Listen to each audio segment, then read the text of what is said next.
लक्ष्य के online classes में आपका स्वागत है। तो आपने प्रीवियस लेक्चर देख चुका होगा, आपने देखा होगा इसके पहले का जो लेक्चर है, ठीक है, उसमें हम लोग डिस्कस किए थे कि इलेक्ट्रिकल ड्राइंग जो होता है, मतलब रिलेटेड टू वायरिंग, घर में जो आप वायरिंग करते हैं उससे रिलेटेड जो इलेक्ट्रिकल वायरिंग होता है उसको हम कैसे देख के समझ सकते हैं, मतलब कैसे रीड कर सकते हैं उस डायग्राम को, जिसमें से कि हमने आपको बताया था कि 3 प्रकार के उसमें ड्राइंग मौजूद होते हैं, pipe diagram, electrical wiring diagram और की डायग्राम। उस तीनों के बारे में आपको मैं काफ़ी डिटेल में जाकर बताया था, ठीक है। बाकी वायरिंग डायग्राम के बारे में हम लोग पढ़ेंगे 3rd यूनिट में, काफ़ी और भी डिटेल में जाके बढ़ेंगे कि कैसे हम कैसे कनेक्शन करेंगे, अलग अलग प्रकार के जो कनेक्शन होंगे उसको कैसे करेंगे। क्लियर है आपको, है ना। तो आज फिर से हम दोबारा उस चीज़ को ही देख रहे हैं, जो नहीं समझे होंगे उस चीज़ को आज भी समझने का कोशिश कीजिएगा। क्लियर। तो हमने बताया था कि 3 प्रकार का डायग्राम होता है, पहला पाइप डायग्राम, दूसरा वायरिंग डायग्राम और तीसरा आपका की डायग्राम था। सबसे पहले हम लोग देख लेते हैं पाइप डायग्राम को। पाइप डायग्राम के बारे में मैंने बताया था कि पाइप डायग्राम जो होगा वो प्रपोज्ड पाथ को बताएगा। किसके पाथ को, मतलब proposed path of a pipe, ठीक है। जो पीवीसी पाइप होगा, पीवीसी पाइप को जो आप बिछाएंगे, मतलब किसी भी घर में हाउस वायरिंग के लिए, तो जो उसका रास्ता होगा, उसका पाथ होगा, उसका रूट होगा, उस चीज़ को शो करेगा कौन, पाइप डायग्राम, ठीक है। जिसमें कि एग्जांपल में मैंने आपको बताया था कि एक रूम है आपके पास, मान लीजिए ये आपके पास एक ड्राइंग है, इसमें आपने क्या किया था, एक रूम बनाया था, एक हॉल बना दिए थे आप कुछ इस तरह से। मान लीजिए ये रूम हो गया, इसमें एक हॉल हो गया, ठीक है, कुछ इस तरह से हमने बनाया था। अब यहाँ पे क्या किए थे, एक फैन शो कर दिए थे कुछ इस तरह से। बोलिए, आप देखे होंगे तो शायद समझ में आ रही होगी, और इस आप दोबारा जाके उस लेक्चर को देखिए, है ना। कुछ इस तरह से हमने मेंशन किया था, यहाँ पर से कुछ ऐसा कनेक्शन कर दिया था, ये कुछ ऐसा, ये ऐसा कुछ इस प्रकार से। यहाँ पे एक रास्ता बना दिए थे, दरवाजे के लिए मैंने कुछ गैप छोड़ दिया था, ये डोर हो गया। यहाँ पे हमने एक बोर्ड बना दिया था, यहाँ पे कुछ इधर बोर्ड बनाया, यहाँ पे हमारा मेन गेट, यहाँ पे आप मान लीजिए कुछ इधर दरवाज़ा बना दिए, ठीक है, कुछ इधर दरवाज़ा बना लीजिए। बोलिए, ठीक। अब ये जो आपका था, यही आपका कुछ यहाँ से ऐसे कनेक्ट कर दीजिए, कोई दिक्कत नहीं है, चलेगा। यहाँ से आप ऐसे कनेक्ट कर दीजिए, ये भी चलेगा, हो गया सारा का सारा कनेक्ट। तो ये ऐसा, ये जो आपका लाइनिंग शो कर रहा है, यही हमारा पाइप था, ठीक है। इसको हम क्या बोल रहे थे, पाइप डायग्राम। समझ में आई क्या बात, इसको हम क्या बोल रहे थे, पाइप डायग्राम। देख लीजिए इसमें से pipe diagram. The pipe diagram means the path of run of conduits for carrying the wire. मतलब क्या हो गया, कंड्यूट्स मतलब पाइप, पीवीसी पाइप को हम लोग कंड्यूट बोलते हैं। क्या बोलते हैं, कंड्यूट। जो गोल वाला पाइप आता है ना, ठीक है, तो गोल वाला पाइप को हम लोग क्या बोलते हैं, पीवीसी कंड्यूट। क्लियर है। तो पीवीसी कंड्यूट हम लोग एक्चुअली में क्यों बिछाते हैं, ताकि उसमें वायर जो होगा वो कैरी कर सके, मतलब रन कर सके, वायर हमारा उस पाइप में सुरक्षित रहे। इसलिए हम लोग क्या करते हैं, पहले पाइप बिछाते हैं, उसके अंदर फिर हम वायर बिछाते हैं। तो यहाँ पे वही मतलब हुआ कि the pipe diagram means the path of run of conduits for carrying the wire. Wire को कैरी करने के लिए जो हम पाइप बिछाते हैं, उस पाइप का रास्ते को या उस पाइप के पाथ को जो शो करता है, उसको हम क्या बोलते हैं, pipe diagram. Before starting work, pipe diagram should be proposed which should contain the path of a pipe, size of a pipe, location of points along with the junction box. समझिएगा, देखिए यहाँ पे आप जंक्शन बॉक्स यूज़ करेंगे, यहाँ पे क्या होगा, जंक्शन बॉक्स यूज होगा। अब यहाँ पे बोर्ड लगा हुआ है, यहाँ पे भी आप जंक्शन बॉक्स चाहें तो यूज़ कर सकते हैं, यहाँ भी आप यूज़ कर सकते हैं। यहाँ पे आपका 1 वे जंक्शन बॉक्स, यहाँ पे 1 वे, यहाँ पे 1 वे, कुछ इस तरह से जंक्शन बॉक्स वगैरह हम क्या करेंगे, यूज करेंगे। अब ये जो है, जब आपका काम स्टार्ट होगा, बिफोर स्टार्टिंग द वर्क, कहने का मतलब ये हुआ काम स्टार्ट होने के पहले हम लोग क्या करेंगे, पाइप डायग्राम को बना लिया जाता है, या जो डायग्राम आपके पास है उस हिसाब से हम उसके रास्ते को तय कर लेते हैं कि किस रास्ते से हमें पाइप को ले जाना है या किस रूट से हमें पाइप को बिछाना है। क्लियर। ये अब यही पाइप डायग्राम में आपका पाइप का साइज़ क्या होगा, मतलब कितने एमएम का पाइप, जनरली 20 एमएम या 25 एमएम का पाइप हम लोग यूज़ करते हैं। क्लियर, ठीक है। एक चार्ट आता है, उस चार्ट को मैं आपको बता दूंगा जब इसके बारे में पढ़ेंगे, वायरिंग के बारे में 3rd यूनिट में, तो वहाँ पे मैं आपको डिटेल में जाकर बता दूंगा। क्लियर। तो हम लोग पाइप का साइज भी हमारा ये कौन बताएगा, पाइप डायग्राम में आपको मेंशन किया रहेगा। लोकेशन ऑफ पॉइंट कह सकते हैं, मतलब ये बल्ब वगैरह या फैन, ये सब जो है, ये स्विच बॉक्स वगैरह का लोकेशन भी इसमें मेंशन किया हुआ रहता है। ठीक है। तो पाथ ऑफ पाइप आपको पता चल जाएगा, साइज ऑफ पाइप पता चल जाएगा, लोकेशन ऑफ पॉइंट पता चल जाएगा, along with the junction box. मतलब जंक्शन बॉक्स के पास में, जंक्शन का मतलब क्या होता है, जहाँ से सब अलग अलग बंट जाते हैं। मतलब एक पॉइंट बना हुआ है, मान लीजिए ये पॉइंट है और यहाँ से कुछ ऐसा बट गया। देखिए यही जंक्शन बॉक्स भी आप कह सकते हैं, ऐसा ही कुछ बना रहेगा। देखिए आप कुछ ऐसा बना रहेगा आपके पास कुछ, ठीक, कुछ ऐसा जंक्शन बॉक्स बना रहेगा। यहाँ से वायर इधर से आ सकता है, इधर भी जा सकता है, इधर भी जा सकता है, इधर भी जा सकता है। तो इसको हम जनरली बोलते हैं 4 वे जंक्शन बॉक्स। ठीक है, अगर 3 रहेगा 3 वे, 2 रहेगा 2 वे, 1 रहेगा 1 वे। क्लियर? तो ये सब हमको पता चलेगा किस में से, पाइप डायग्राम में। चलिए दूसरे पे ध्यान देते हैं। ठीक है, दूसरे को देखते हैं, वायरिंग डायग्राम। ठीक है, वायरिंग डायग्राम क्या होता है उस चीज़ के बारे में भी हमने आपको लास्ट क्लास में बताया था। उससे पहले आप समझ लीजिए की डायग्राम को, फिर हम लोग बात करते हैं वायरिंग डायग्राम के बारे में। की डायग्राम क्या होता है? Key diagram is an electrical diagram which indicates all mains, switches, distribution board, marking of a phase with their respective colours. ठीक है, मतलब आपको बताए थे यहाँ पर जो है एक ऐसा, इसी प्लेट सीट पे आपका एक ऐसा की डायग्राम बना रहेगा। यहाँ पे उसमें क्या सारा मार्क रहेगा, हर एक अप्लायंसेस के बारे में लिखा रहेगा। मतलब फ़ैन रहेगा तो फ़ैन आपका लिख दिया, कितना रहेगा वो लिख दिया। यहाँ पे आपका ट्यूब लाइट अगर यूज़ कर रहे हैं तो कितना यूज़ कर रहे हैं वो सिंबल क्या रहेगा वो। उसके बाद बल्ब अगर यूज़ कर रहे हैं तो कितना बल्ब होगा वो लिखा रहेगा। फेज़ वगैरह का कलर भी रहेगा, आपको बताया था लास्ट क्लास में। अगर आप देखे होंगे तो फिर देखने के बाद आपको शायद ये समझ में आ रहा होगा, है ना।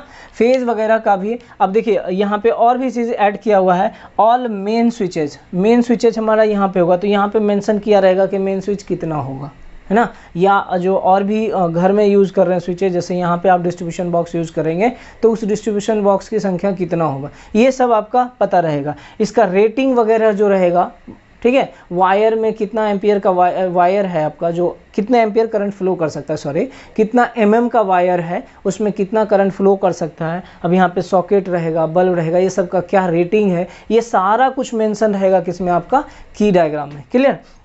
तो key diagram is an electrical diagram which indicates all mains switches. जो मेन स्विच होगा उसको भी इंडिकेट किया हुआ रहेगा।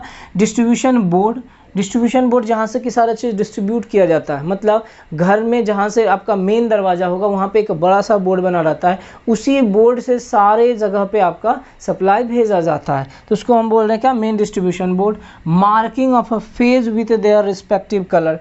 फेज आपका रहता है रेड, येलो, ब्लू, ठीक ना। और एक न्यूट्रल रहता है जिसको कि ब्लैक कहते हैं, ब्लैक कलर में न्यूट्रल रहता है। अब एक अर्थिंग रहता है या अर्थ बोलते हैं उसको, वह ग्रीन कलर में रहता है, respective color.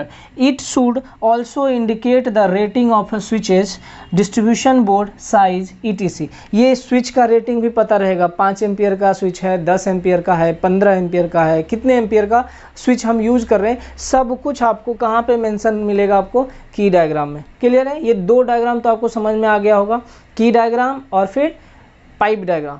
तीसरा रहता है आपके पास सर कि इलेक्ट्रिकल वायरिंग डायग्राम क्या होता है। समझिएगा इस चीज़ को।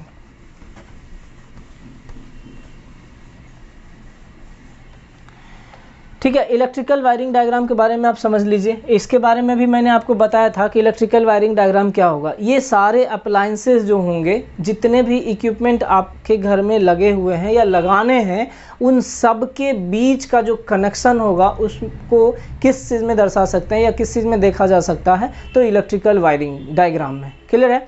इलेक्ट्रिकल वायरिंग डायग्राम में आप इसको देख सकते हैं। अब यहाँ से देखिए कि मान लिए कि हम एक ही बल्ब है सर अपने पास, एक स्विच है, इसमें हमको कनेक्शन करना है, तो कैसे करेंगे। यहाँ से हम मान लेते हैं कि एनर्जी मीटर है हमारा, और एनर्जी मीटर के बाद एक बॉक्स, स्विच बॉक्स लगा हुआ है जिसको कि डिस्ट्रीब्यूशन बॉक्स बोलते हो। तो यहाँ पे हमारा फेज न्यूट्रल आया, कहाँ से आया, पोल पर से। एक फेज हम यहाँ लगा दिए, ठीक है, ये न्यूट्रल हो गया हमारा। क्या हो गया? न्यूट्रल। इसको लास्ट लेक्चर में मैंने बताया था, आप देखिएगा जाके। अब यहाँ से हमारा क्या है, ये कुछ इस प्रकार से कनेक्ट कर दिया। तो ये कनेक्शन हमको पता चलेगा किस में, वायरिंग डायग्राम में, कि एक बल्ब और एक स्विच के बीच में किस प्रकार से कनेक्शन किया गया है। मेन डिस्ट्रीब्यूशन बोर्ड या जो डिस्ट्रीब्यूशन बोर्ड लगा है वहाँ से बल्ब के बीच में कैसे कनेक्शन है। एक चीज़ ध्यान दीजिएगा कि ये जो है वायर का पाथ भी बता देगा। दीवार पे मान लीजिए जो होगा वो भी आपको यहाँ से पता चलेगा, अच्छा 2 वायर है, नंबर का संख्या आपको यहाँ से मालूम चल रहा है, ईजिली। जब हम लोग सिंगल लाइन डायग्राम पढ़ेंगे, जब टाइप ऑफ वायरिंग पढ़ेंगे ना, तो बटन वायरिंग में वहाँ पे जब पढ़ेंगे तो आपको वायर का संख्या काउंट करना होता है, तो वो सब समझना पड़ेगा आपको, समझ जाइएगा, काफ़ी आसान होता है। तो ये हमको वायर, नंबर ऑफ़ वायर भी पता चल रहा है। फिर आप कहिएगा कि लोकेशन भी पता चल जा रहा है इसी से, कैसे कनेक्शन है किसी भी अप्लायंसेस में वो पता चल जा रहा है, फेज न्यूट्रल कहाँ कनेक्ट करना है ये सारा चीज़ मालूम चल रहा है, पता चल रहा है। ये सब किस में पता चल रहा है? वायरिंग डायग्राम में। ध्यान से देखिए यहाँ पे वायरिंग डायग्राम जो है, the wiring diagram are intended to guide the excavation and checking of internal and external. मतलब कह दिया कि यहाँ पे मान लीजिए कोई हमको ये भी, तो यहाँ पे भी तो आपको पाइप बिछाना पड़ेगा, तब तो आप ये लगा कहाँ होगा?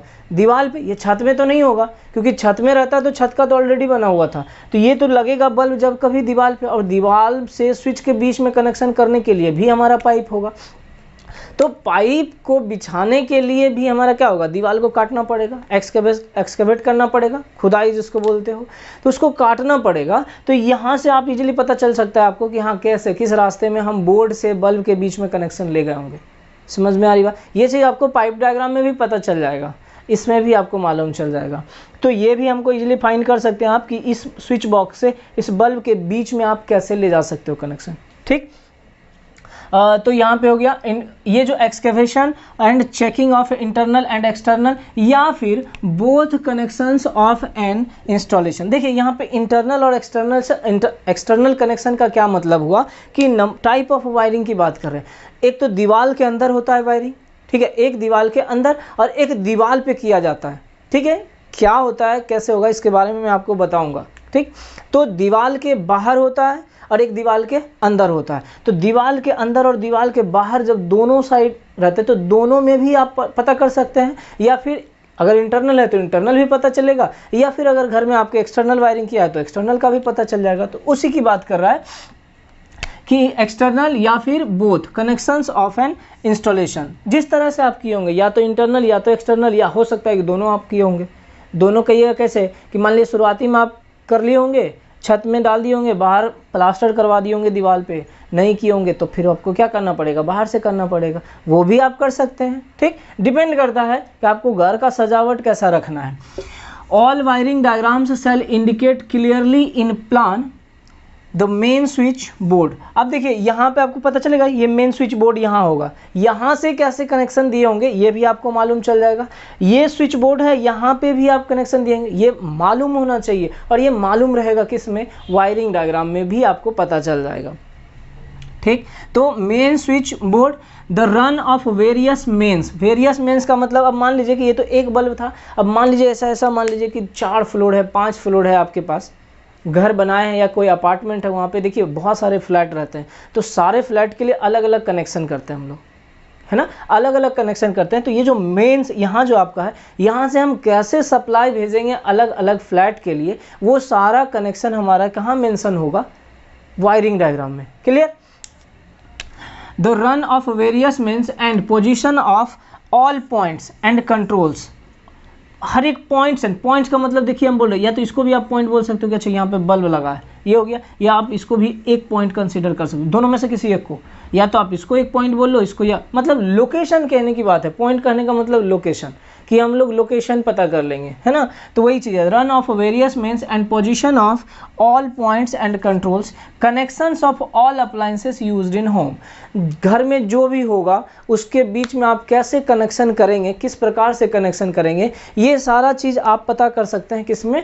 वायरिंग डायग्राम से। क्लियर है आपका? तो ये तीनों चीज़ आपको मालूम चल रहा होगा कि पाइप डायग्राम क्या होगा और वायरिंग डायग्राम क्या होगा और की डायग्राम क्या होगा। ये तीनों आपका जो एग्जाम्पल दिया हुआ है, जैसे यहाँ पे indicate clearly in main switch board, run of various mains, इस सब को अंडरलाइन कर लीजिएगा। ये सब ऑब्जेक्टिव में पूछा जाता है कि आपका जो वायरिंग डायग्राम क्या शो करेगा, आपको दे देगा, आपको वहाँ पे फिर अगर जानते हैं तो क्लिक टिक करेंगे, नहीं जानते तो फिर आपका अगर गलत मार के आ सकते हैं आप इसमें, तो उसको मार्क कर लीजिएगा। क्लियर? तो ये हमारा वायरिंग डायग्राम और पाइप डायग्राम और फिर की डायग्राम में आपको पता चल चुका होगा कि किस प्रकार से हम डिफ्रेंशिएट कर सकते हैं। एक चीज़ और लिख लीजिएगा, एग्जाम के पर्पज से काफ़ी आपको पूछा जाता है इसमें आपको जो है फेज का कलर या फिर न्यूट्रल का कलर या फिर आप कह सकते हैं कि अर्थ वायरिंग का कलर आपसे एग्जाम में पूछा जाता है। तो ध्यान दीजिएगा, ये आर जो है ये रेड इंडिकेट करता है, वाई इंडिकेट करता है क्या, येलो, ठीक है, और ये बी जो होता है ये ब्लू। ये तीनों जो होता है हमारा क्या होता है, फेज वायर होता है। क्या होता है, ये फेज वायर। इसको नोट कर लीजिएगा, ये काफ़ी बार ऑब्जेक्टिव में पूछा जाता है आपको, ठीक है, और काफ़ी कंफ्यूजन हो जाता है कलर को लेके। सो कोशिश कीजिएगा कि इसको याद रहे। इसी में आपको पूछेगा न्यूट्रल, ठीक है, न्यूट्रल जो होता है N for neutral, N for neutral ये हो जाता है कि आपका ब्लैक। कैसा हो जाएगा, ब्लैक। न्यूट्रल हमारा किस कलर का होगा, ब्लैक। ये काफ़ी बार पूछा हुआ है न्यूट्रल। अब ये अर्थ है, ये अर्थ, ये अर्थ का कलर क्या होगा, ग्रीन, ठीक है ना। ये अर्थ का कलर क्या हो जाएगा, ग्रीन हो जाएगा। समझ में आई क्या बात। ये अगर एन है न्यूट्रल, ये ब्लैक कलर का होगा, और ये अर्थ है, अर्थ का अर्थिंग जो आप करते हो सेफ्टी पर्पस के लिए, यहाँ लिख लीजिएगा फॉर सेफ्टी, फॉर सेफ्टी। और ये न्यूट्रल जो है इसमें भी आप लिख सकते हैं for completing the circuit, for completing the circuit. Clear है। ये ई फॉर अर्थ और ये ग्रीन। तो कलर आपसे पूछ लेगा कि अर्थ का कलर कैसा होता है, और एन फॉर न्यूट्रल, न्यूट्रल का कलर कैसा होता है। आप रेड आपको ये दे देगा, तीनों में से कोई कलर पूछेगा, फेज वायर का कलर कैसा होता है। इसी चीज़ में आप देखिएगा जब आपको केबल की बात करेगा, ये सब जनरली हम घर की बात कर रहे हैं जो वायर यूज़ करते हो वायरिंग में, लेकिन अगर केबल रहता है तो केबल में ध्यान दीजिएगा कुछ भी नहीं चेंजेस है। अर्थ जो हो जाता है वो सिर्फ हमारा क्या हो जाता है, केबल में आपको हर चीज़ ब्लैक मिलेगा, अंदर कोई वैसा मेंशन नहीं रहता लगभग, ठीक है। तो ये अर्थ जो होता है ये ब्लू होता है, ठीक है, अर्थ जो होगा वो ब्लू हो जाता है इन केस ऑफ केबल। आप जब राजपूत वगैरह का ऑब्जेक्टिव पढ़िएगा, उस ऑब्जेक्टिव में भी आपको एक क्वेश्चन मिलेगा केबल के चैप्टर में कि जो अर्थिंग होता है उसका कलर क्या होता है, तो वहाँ पे आपको ब्लू हो जाएगा। क्लियर। तो ये चीज़ आप ध्यान रखिएगा। क्लियर, ध्यान रखिएगा। ये यूट्यूब चैनल सब्सक्राइब कर लीजिएगा, स्टीम एकेडमी, स्टीम एकेडमी। इस पे आपको काफ़ी डिटेल में कुछ वीडियो आपको जो कि आपके जीके जीएस से रिलेटेड आपको मिलते रहेगा। स्टीम एकेडमी अगर नहीं सर्च कर पा रहे हैं तो यहाँ पे आप एस्टिमेटिंग कॉस्टिंग करके लिख लीजिएगा, आपको आराम से आप इसको सर्च कर लीजिएगा, एस्टिमेटिंग एंड कॉस्टिंग, ठीक है, estimating and costing, steam academy estimating and costing. इसको आप सर्च कीजिएगा यूट्यूब पे जाके, वहाँ पे आपको मिल जाएगा, जाके सब्सक्राइब कर लीजिएगा। वहाँ पे आपको इंट्रेंस एग्ज़ाम जो होता है आप जो कि इन फ्यूचर अप्लाई करेंगे कभी भी, PGCIL हो या फिर NTPC हो या SSC JEE वगैरह, तो उन सब के लिए आपको काफ़ी यूज़फुल वीडियो, आपको काफ़ी अच्छा सारा कंटेंट आपको वहाँ पे मिलेगा। ठीक, तो भूलिएगा मत, इसको सब्सक्राइब कर लीजिएगा। चलिए फिर हम लोग आज यहीं तक रखते हैं, फिर मिलेंगे हम लोग नेक्स्ट लेक्चर में। आज के लिए इतना ही, धन्यवाद।